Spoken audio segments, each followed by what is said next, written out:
దేశంలో న్యాయం అనేది నిజంగానే ఉందా, కోర్టుకు వెళ్తే నిజంగానే న్యాయం జరుగుతుందా అంటే మేనేజ్ చేయొచ్చు.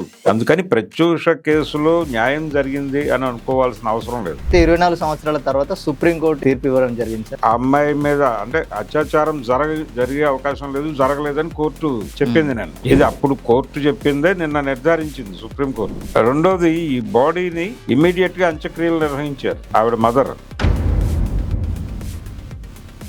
అలా కాకుండా రీపోస్ట్ మార్టంకి వెళ్ళుంటే ఇంకొన్ని విషయాలు తెలుసుండేవి ప్రపంచానికి. వీళ్ళిద్దరి మధ్య ఘర్షణ జరిగి అతను లేదు ఇలా కాదు పని చేద్దాం, మా మదర్ని కన్విన్స్ చేయడానికి మన ఇద్దరం సూసైడ్ అటెంప్ట్ చేసుకున్నాం అని అందరూ ప్రెజర్ పెడితే మా పేరెంట్స్ యాక్సెప్ట్ చేస్తారు అనుకుని చేసిన దానిలో ఒక మిస్ఫైర్ జరిగి ఆ అమ్మాయి చనిపోయింది. ఆ దాడి చేసిన వాళ్ళలో చాలా మంది ప్రముఖులు ఉన్నారు. ఆ రోజున చంద్రబాబు నాయుడు గారి ప్రభుత్వం నడుస్తోంది. ఇక్కడ జరిగినప్పుడు ఆయన ప్రభుత్వంలో కొంచెం కీలక పదవుల్లో ఉన్నటువంటి వాళ్ళ పిల్లలు కూడా ఇన్వాల్వ్ అయి ఉన్నారు దీనిలో. అమ్మాయిని కన్విన్స్ చేయడానికి ఈ ప్రేమికుడు ప్రయత్నం చేసి ఉండొచ్చు. ప్రయత్నం చేసినప్పుడు ఆ అమ్మాయి కన్విన్స్ అయి ఉండదు. అంటే అప్పటికి తను 4-5 సినిమాల్లో నటించేసి ఉంది. అతను వాళ్ళ ఇంట్లో వాళ్ళ పేరెంట్స్తో విషయం చెప్పాడు, నేను ఫలానా అమ్మాయిని పెళ్లి చేసుకోవాలనుకుంటున్నాను అని. ఆ అమ్మాయి ఏం చేస్తుంది అని వాళ్ళు అడిగారు. ఆ అమ్మాయి మదర్ సింగిల్ మదరు, అయితే తను సినిమా ఇండస్ట్రీలో కెరియర్ వెతుక్కునే ప్రయత్నం చేస్తుంది అని ఆ కుర్రాడు చెప్పుకుంటాడు. ఇలాంటి సందర్భంలో ఆ అమ్మాయి తన కెరియర్ వదిలేసుకుని ఇతని కోసం రావడానికి సిద్ధపడి ఉండకపోవచ్చు. అవసరమైతే మన అకౌంట్ క్లోజ్ చేసేసుకుందాం గురు, నీ లైఫ్ నువ్వు చూసుకొని ఆ లైఫ్ నేను చూసుకుంటాను అని కూడా అని ఉండొచ్చు.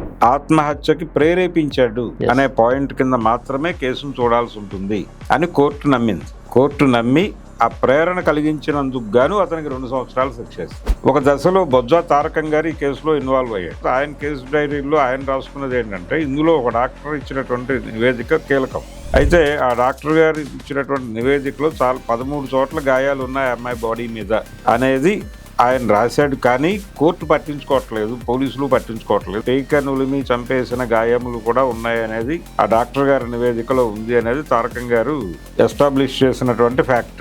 ఆ అమ్మాయి ఒంటి మీద 13 గాయాలు ఉన్నాయనే మాట, గొంతు నులిమి చంపేశారు, ఆ మేరకు బాడీ మీద మార్కులు ఉన్నాయి మేము చూసామని చెప్తున్న వాళ్ళ మాటలు ఇవన్నీ కూడా గాలిలో కలిసిపోయింది. సాక్ష్యాలను ఏమన్నా రూపుమాపడంలో ఈ కేసును పక్కదారి పట్టించి ఒక జీవిత శిక్షో లేకపోతే ఒక ఉరిశిక్షో పడాల్సినటువంటి నేరస్తుల్ని సంవత్సరం పాటు జైల్లో ఉంచి బయటకు పంపించేటువంటి ఒక కండిషన్కి తీసుకురావడంలో అందరూ సక్సెస్ అయ్యారు.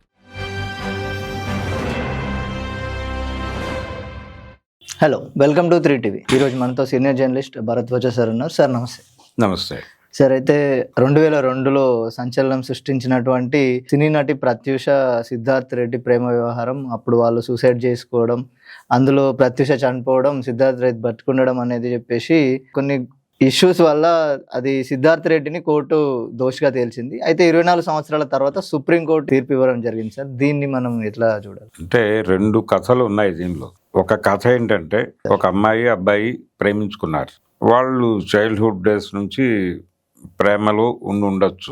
కాలేజీ డేస్ లో జరిగింది అది. ఇంటర్మీడియట్ కంక్లూడింగ్ స్టేజ్ లో ఈ గందరగోళం జరిగింది. అయితే ఈ ప్రయాణంలో అతను వాళ్ళ ఇంట్లో వాళ్ళ పేరెంట్స్తో విషయం చెప్పాడు, నేను ఫలానా అమ్మాయిని పెళ్లి చేసుకోవాలనుకుంటున్నాను అని. ఆ అమ్మాయి ఏం చేస్తుంది అని వాళ్ళు అడిగారు. ఆ అమ్మాయి మదర్ సింగిల్ మదరు, అయితే తను సినిమా ఇండస్ట్రీలో కెరియర్ వెతుక్కునే ప్రయత్నం చేస్తుంది అని ఆ కుర్రాడు చెప్పుకుంటాడు. ఇది ఒక స్టోరీ. అంటే మార్కెట్ లో వాళ్ళు కోర్టుకి చెప్పినటువంటి కథే చెప్తున్నాను. అప్పుడు వాళ్ళు లేదా అమ్మాయి సినిమాలు వదిలేస్తే బాగుంటుంది కదా అని ప్రపోజ్ చేసి ఉండొచ్చు. చేసిన సందర్భంగా ఆ అమ్మాయిని కన్విన్స్ చేయడానికి ఈ ప్రేమికుడు ప్రయత్నం చేసి ఉండొచ్చు. ప్రయత్నం చేసినప్పుడు ఆ అమ్మాయి కన్విన్స్ అయి ఉండదు. అంటే అప్పటికి తను 4-5 సినిమాల్లో నటించేసి ఉంది. అలాగే చాలా అవకాశాలు వచ్చున్నాయి. అంటే దాదాపు 12 సినిమాలు నటించింది అనేది ఒక డేటా ఉంది. అది అన్ని భాషల్లోనూ, తమిళ్లో కూడా చేసింది తను. అలాగే కన్నడ ఇండస్ట్రీలోకి ఎంట్రీ ఇవ్వబోతోంది. ఇలా ఒక బ్రైట్ ఏరియాలో ఉంది ఆవిడ. జయం సినిమాలో కూడా ఆవిడే హీరోయిన్. ఆవిడ వెళ్ళిపోయిన తర్వాత ఇంకొక అమ్మాయిని తీసుకున్నారు వాడు. సో ఇలాంటి సందర్భంలో ఆ అమ్మాయి తన కెరియర్ వదిలేసుకుని ఇతని కోసం రావడానికి సిద్ధపడి ఉండకపోవచ్చు. అవసరమైతే మన అకౌంట్ క్లోజ్ చేసేసుకుందాం గురు, నీ లైఫ్ నువ్వు చూసుకొని ఆ లైఫ్ నేను చూసుకుంటాను అని కూడా అని ఉండొచ్చు. అన్నప్పుడు వీళ్ళిద్దరి మధ్య ఘర్షణ జరిగి అతను లేదు ఇలా కాదు పని చేద్దాం, మా మదర్ని కన్విన్స్ చేయడానికి మనం చెప్పిన మాట వినాలంటే ఏదన్నా ఒక ఇన్సిడెంట్ జరగాలి, మన ఇద్దరం సూసైడ్ అటెంప్ట్ చేసుకున్నాం అనేది తెలిసినప్పుడు ప్రపంచం మొత్తం ఇన్వాల్వ్ అవుతుంది. ఎందుకు వాళ్ళ పద్ధతిలో వాళ్ళు వెళ్ళిపోతారు, మీరు అలా రెసిస్ట్ చేస్తే చనిపోయే ప్రమాదం ఉంది కదా, వాళ్ళు ఆల్రెడీ హింట్ చేశారు కాబట్టి మీరు అలా రెసిస్ట్ చేయకుండా హ్యాపీగా వాళ్ళకి ఓకే చెప్పండి అని అందరూ ప్రెజర్ పెడితే మా పేరెంట్స్ యాక్సెప్ట్ చేస్తారు అని అతను ఆ పురుగుల మందు తీసుకొచ్చి ఇద్దరు కన్జ్యూమ్ చేసి ఇద్దరు హాస్పిటల్కి వెళ్ళి జాయిన్ అయిపోయి అక్కడ ట్రీట్మెంట్తో పాటు ఈ గొడవ అంతా జరిగిపోయి హ్యాపీగా బయటకు వచ్చేసి పెళ్లి చేసేసుకుందాం అనుకుని చేసిన దానిలో ఒక మిస్ఫైర్ జరిగి ఆ అమ్మాయి చనిపోయింది. Yes sir. ఇంతకు మించి ఆ అమ్మాయిని చంపాలనే ఇంటెన్షన్ అతనికి లేదు, చంపడం అనే ఉద్దేశం లేనప్పుడు అతని మీద 302 పెట్టడం కుదరదు. కాకపోతే ఆత్మహత్యకి ప్రేరేపించాడు అనే పాయింట్ కింద మాత్రమే కేసును చూడాల్సి ఉంటుంది అని కోర్టు నమ్మింది. కోర్టు నమ్మి ఆ ప్రేరణ కలిగించినందుకు గాను అతనికి 2 సంవత్సరాలు శిక్ష వేసింది. ఈ పంచాయతీ హైకోర్టులో జరిగింది. అప్పుడు హైకోర్టు ఇచ్చినటువంటి తీర్పు ఇది. ఈ తీర్పు మీద అతను అప్పీల్కి వెళ్ళాడు. ఎందుకు అప్పీల్కి వెళ్ళాడు? శిక్ష పడగానే ముందు లోపలేస్తారు. అవును సార్. దీనికంటే ముందు కూడా లోపలికి తీసుకున్నారు, కేసు పెట్టేటప్పుడు లోపలికి తీసుకుంటారు కదా, తీసుకున్నారు. రిమాండ్ చరిత్ర ఉంది అతనికి. అప్పుడు బెయిల్ తీసుకున్నాడు. తర్వాత కేసులో జడ్జిమెంట్ రాగానే హైకోర్టు కన్ఫర్మ్ చేయగానే మళ్ళీ తిరిగి రిమాండ్కి తీసుకున్నారు. తీసుకోగానే అతను సుప్రీంకోర్టులో అప్పీల్ చేసుకుని అప్పీల్ బెయిల్ మీద బయటకు వచ్చాడు. ఇదే టైంలో వీళ్ళు కూడా కంటెస్ట్ చేస్తూనే ఉన్నారు కంటిన్యూస్ గా. ఏది ఈ అమ్మాయి తరఫున వాళ్ళు కూడా, మదర్ కూడా. ఒక దశలో బొజ్జా తారకం గారు ఈ కేసులో ఇన్వాల్వ్ అయ్యాడు. ఓకే. ఆయన ఇన్వాల్వ్ అయిన తర్వాత ఆయన కేసు డైరీలో ఆయన రాసుకున్నది ఏంటంటే ఇందులో ఒక డాక్టర్ ఇచ్చినటువంటి నివేదిక కీలకం. అయితే ఆ డాక్టర్ గారు ఇచ్చినటువంటి నివేదికలో చాలా 13 చోట్ల గాయాలు ఉన్నాయి అమ్మాయి బాడీ మీద అనేది ఆయన రాశాడు. కానీ కోర్టు పట్టించుకోవట్లేదు, పోలీసులు పట్టించుకోవట్లేదు దాని గురించి అని తారకం గారు ఆయన డైరీస్ లో రాసుకున్నాడు. ఎందుకు పట్టించుకోవడం లేదు అనే దగ్గర నుంచి ఇంకొక కథ మొదలవుతుంది. అది ప్రపంచంలో చాలా మంది నమ్ముతున్నటువంటి కథే.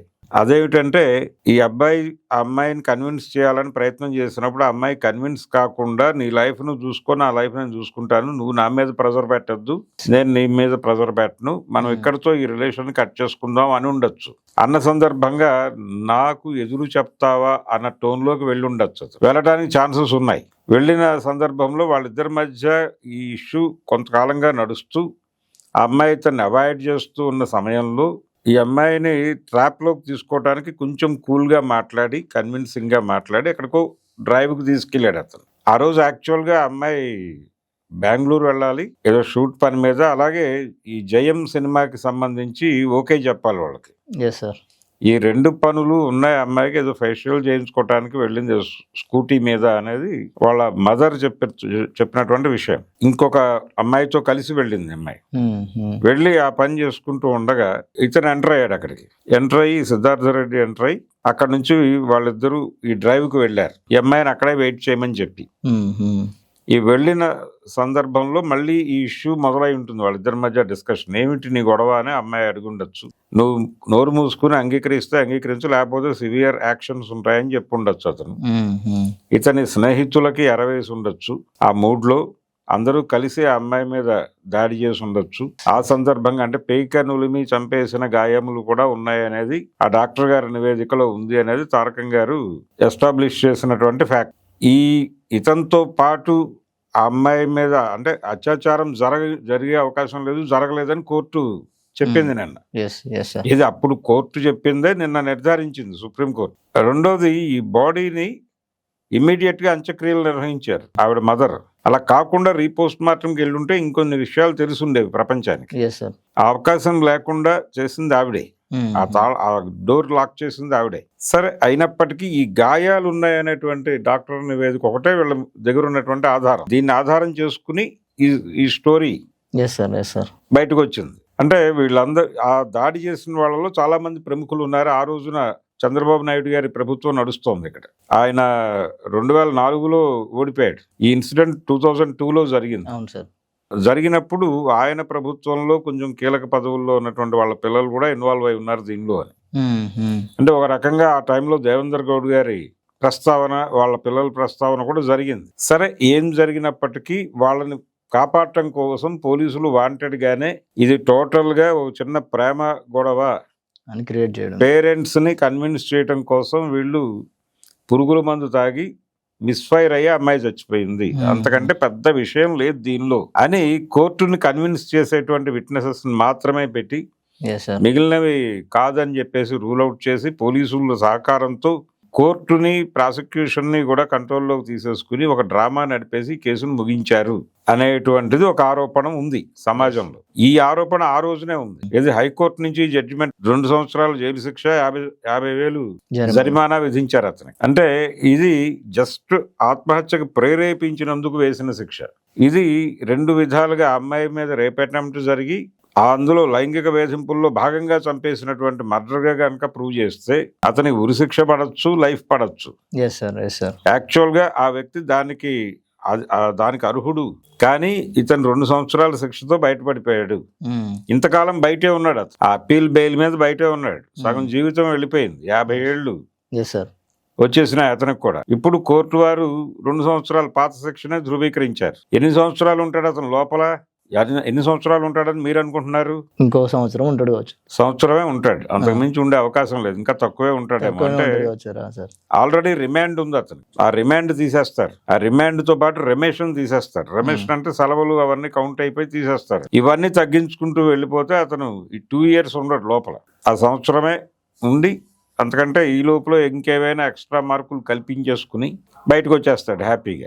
అంటే ఇక రూల్ అవుట్, ఈ కేసు గురించి ప్రపంచం మర్చిపోండి, అయిపోయింది అంతా. అలా ఈ కేసులో ఉన్నటువంటి ఆ హోల్ ఏదైతే ఆ అమ్మాయి ఒంటి మీద 13 గాయాలు ఉన్నాయనే మాట, గొంతు నులిమి చంపేశారు, ఆ మేరకు ఆ బాడీ మీద అవి ఉన్నాయి, మార్కులు ఉన్నాయి, మేము చూసామని చెప్తున్న వాళ్ళ మాటలు ఇవన్నీ కూడా గాలిలో కలిసిపోయి ఇలా జస్టిఫై అయిపోయింది. కానీ తారకం గారి డైరీల్లోనూ అక్కడ ఈ విషయాలన్నీ ఉన్నాయి. ఇది పరిస్థితి.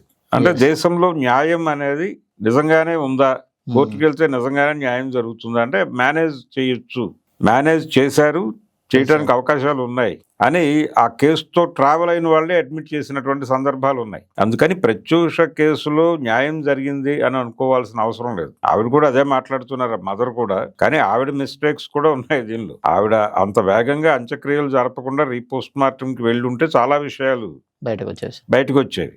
అది జరగలేదు, అదొక ప్రాబ్లం. అయితే ఆవిడ పెట్టుకున్న లాయర్లు వీళ్ళందరూ, అంటే ఈయన ఒక డిఫెన్స్ పెట్టుకున్నాడు సిద్ధార్థ రెడ్డి. అప్పుడు ఈ అప్పీలు వీటి కోసం వాళ్ళు కోర్టును కన్విన్స్ చేయగలిగారు. దీన్ని విట్నెస్ గా స్వీకరించడానికి కోర్టు అభ్యంతరం చెప్పడానికి కారణం కూడా వీళ్ళు ఆర్గనైజ్ చేయటమే, ఏది డాక్టర్ నివేదికని. ఇప్పుడు ఆ రోజున అది ఎందుకు జరగలేదు అని చెప్పి అప్పుడు అంటే కేర్ హాస్పిటల్కి వెళ్ళారు. కేర్ హాస్పిటల్కి వెళ్ళినప్పుడు వాళ్ళు అడ్మిట్ చేసుకోవడానికి కొంత రెసిస్ట్ చేశారు. కారణం ఏంటంటే ఇది మీరు నిమ్స్కి వెళ్ళాలి, లేదంటే గాంధీకి వెళ్ళాలి, అంటే గవర్నమెంట్ హాస్పిటల్లోనే ట్రీట్ చేయాలి, ఇలాంటివి మెడికో లీగల్ వ్యవహారం కదా, అందుకని మీరు అక్కడికి పోవాలి అన్న ధోరణిలో వాళ్ళు కొంత తాత్సారం చేశారు. అందువలన అమ్మాయి చచ్చిపోయింది అనేది కూడా ఒక ఎస్టాబ్లిష్మెంట్ ఉంది.